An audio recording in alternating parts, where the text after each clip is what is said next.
وإني خفت الموالي من ورائي وكانت امرأتي عاقرا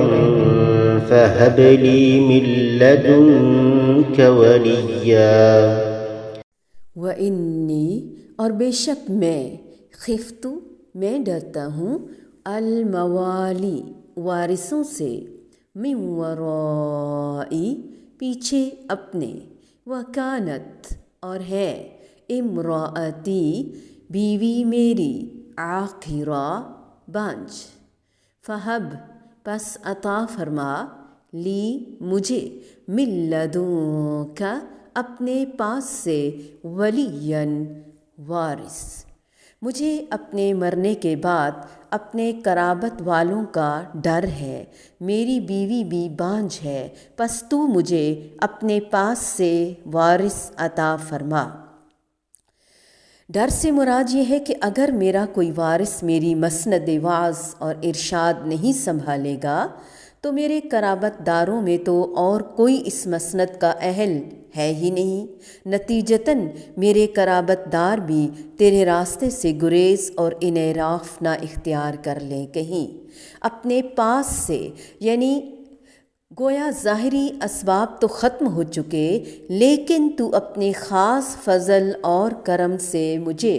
اولاد عطا فرما۔ انتہائی خوبصورت انداز سے دعا مانگی گئی، اللہ رب العزت سے اپنا تعلق مضبوط کیا گیا۔ الموالیہ مولا کی جمع ہے، یہاں مراد قریبی رشتہ دار اور چچوں کے بیٹے ہیں جو اولاد نہ ہونے کی صورت میں وارث بنتے ہیں۔ مطلب یہ ہے کہ مجھے ان میں سے کوئی شخص ایسا نظر نہیں آتا جو اس لائق ہو کہ میرے مرنے کے بعد بنی اسرائیل کی رہنمائی کا فریضہ سر انجام دے سکے اور میرا اور آل یعقوب کا علمی اور عملی وارث بن سکے، جس سے تیرے دین پر عمل اور اس کی دعوت و تبلیغ کا سلسلہ جاری رہ سکے۔ بلکہ مجھے تو ان سے یہ خطرہ ہے کہ وہ دین کو بگاڑ نہ دیں کہیں اور اپنی من مانیاں نہ کرنے لگ جائیں۔ سورۃ الاعراف میں بھی 169 آیت میں، اور بنی اسرائیل میں سے جب کتاب کے وارث بننے والے بعض لوگوں کا حال ذکر ہوا، بعض لوگ اس آیت کو انبیاء کی دنیاوی جائیداد کی وراثت کی دلیل بھی بناتے ہیں، حالانکہ ان آیات ہی میں اس کا رد موجود ہے، کیونکہ زکریا علیہ السلام ایسے وارث کی دعا مانگ رہے ہیں جو ان کا اور آل یعقوب کا وارث بنے۔ ظاہر ہے کہ اولاد تو اپنے باپ کی دنیاوی جائیداد کی وارث ہوا کرتی ہے، پورے خاندان اور قوم کی وارث نہیں ہوتی، اس لیے یہاں علمی ورثہ ہی مراد ہے۔ رسول اللہ صلی اللہ علیہ وآلہ وسلم نے فرمایا، ہمارا یعنی انبیاء کا کوئی وارث نہیں ہوتا، ہم جو کچھ چھوڑ جائیں وہ صدقہ ہے۔ جو لوگ یہ کہتے ہیں کہ ابو بکر رضی اللہ تعالی عنہ نے فاطمہ رضی اللہ تعالی عنہا کو فتق اور دوسری جائیدادوں میں سے ورثہ نہیں دیا، انہیں سوچنا چاہیے کہ انہوں نے آپ صلی اللہ علیہ وآلہ وسلم کے چچا عباس رضی اللہ تعالی عنہ کو اور اپنی بیٹی عائشہ رضی اللہ تعالی عنہا اور دوسری ازواج مطہرات کو بھی تو حصہ نہیں دیا، اور دلیل کے طور پر یہ حدیث مبارکہ پڑھی۔ اور اگر انہوں نے حصہ نہیں دیا تو علی رضی اللہ تعالی عنہ ہی اپنی خلافت میں عباس اور حسن و حسین رضی اللہ تعالی عنہما کو اور امہات المومنین کو حصہ دے کر اپنے فرض سے سبکدوش ہو جاتے، مگر ان کا ابو بکر رضی اللہ تعالی عنہ کے فیصلے پر کاری بند رہنا اس حدیث کی عملی تائید اور تصدیق ہے۔ اس کے علاوہ سورۃ النمل کی آیت نمبر 16 میں بھی یہی مضمون بیان ہوا ہے۔ مزید فرمایا، وَكَانَتْ امرأتی عاقراً، جس کے ہاں اولاد نہ ہوتی ہو۔ یہ لفظ مرد اور عورت دونوں کے لیے استعمال ہوتا ہے۔ کانت ہمیشگی کے لیے ہے، جیسے کن، یکون، کانا، اس لیے اس کا ترجمہ بانجھ کیا گیا کہ اتنے اصرار سے اپنی ضرورت بیان کرنے کے بعد اپنی صلب سے وارث عطا کرنے کی دعا مانگی جو ان کی اور آل یعقوب کی نبوت، علم اور اوصاف حمیدہ کا وارث بنے۔ اولاد مانگی بھی تو کس بات کے لیے، کس مقصد کے لیے، کس کاز کے لیے؟ بڑھاپے کا سہارا، دل بہلاوا؟ نہیں۔ انبیاء کا غم تو ایک ہی ہوتا ہے کہ اپنی قوم کے ایمان کا غم اور ہم۔ آل یعقوب علیہ السلام کی میراث اسلام، ایمان کا وارث مانگ رہے تھے۔ علم اور عمل انبیاء علیہ السلام کی میراث ہوا کرتی ہے، اور اولاد کی وجہ وجود اس سے سمجھ آنی چاہیے۔ ہم انبیاء علیہ السلام کی مالی وراثت کسی کو نہیں ملتی، جو مال ہم چھوڑیں وہ صدقہ ہے۔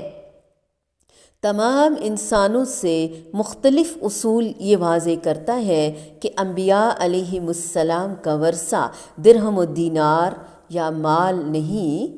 علم ہے، علم۔ فرمایا مجھے اپنے پیچھے اپنے بھائی بندوں کی برائیوں کا خوف اور ڈر ہے۔ اپنے لیے اولاد نہیں چاہیے، لوگوں کی بھلائی اور خیر خواہی کے لیے، دینداری کے لیے، دین پر استقامت کے لیے کتنی بڑی بات ہے۔ ہم میں سے اکثر لوگ جب ان کی اولاد نہیں ہوتی اور اولاد چاہتے ہیں یا پھر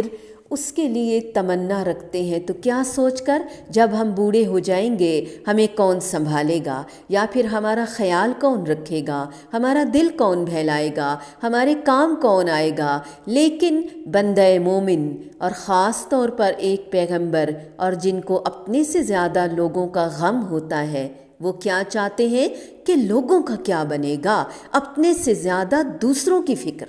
کیونکہ وہ پیغمبر تھے، وہ دنیا سے جا رہے تھے، بوڑھے ہو چکے تھے اور ان کی اولاد نہیں تھی۔ وہ سوچتے تھے کہ یہ کام میں کس کے حوالے کر کے جاؤں، کوئی تو ایسا نظر نہیں آتا،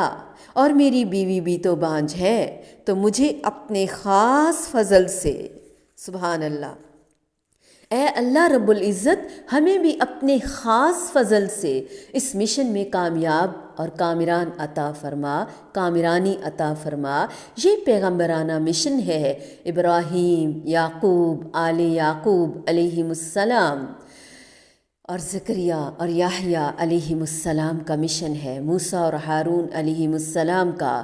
نبی کریم صلی اللہ علیہ وآلہ وسلم کا۔ تو نے ہمیں چنا، ہم ان کے پاؤں کی خاک بھی نہیں، لیکن تو نے ہی ہمیں جذبے دیے، تو نے ہی ہمیں پلیٹ فارم دیے، تو نے ہی خود ہی ہمیں چنا، ہمیں چنے رکھنا، ہماری نسلوں میں سے ایسے ہی وارث پیدا فرما،